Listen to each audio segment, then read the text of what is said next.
শহীদ president Ziaur রহমানের মতো নেতৃত্ব পেয়েছি, যারা হয়তো বিশেষ করে আমি ত্যাগে বিশ্বাসী।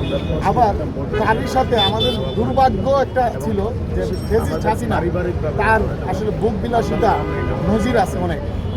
এই বুক বিলাসিতা করেছে, এটা হলো আমাদের দুর্ভাগ্য যে এরকম একটা ফ্যাসিস্ট নেতৃত্ব আমরা দেখেছি। তার জন্য আমাদের একই আমলে দুইটা জিনিস আলাদা হয়েছে।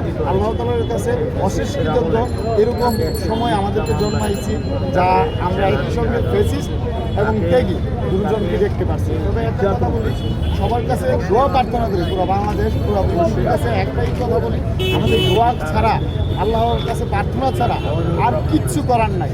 আমরা এখানে সবাই ভিড় জমাইতে পারবো, রোগীদের মানে করতে পারবো, কিন্তু জানালা জমাইতে পারবো, কিন্তু আমরা কিছু করতে পারবো। কিন্তু আমরা দোয়া করি, আল্লাহ তাআলা চাইলে সব কিছু করতে পারে, সব কিছুর মালিক উপরওয়ালা।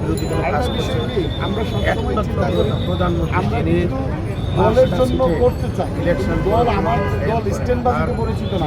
অন্য কোনো যদি নেতাকর্মী থাকতো তাইলে কি করতো, এখানে লোক জনানো বিয়ে রাখতো, জনপ্রিয়তা বোঝাইতো। কিন্তু আমাদের নেত্রী মানে আইসিইউতে আছে, এখনো আমরা আমাদের ত্যাগ স্বীকার করে দেশের মানে সব জায়গায় বাসায় হয়ে গেছে, এখানে ভিড় জমাইতেছি না, জনদুর্ভোগ জমাচ্ছি না।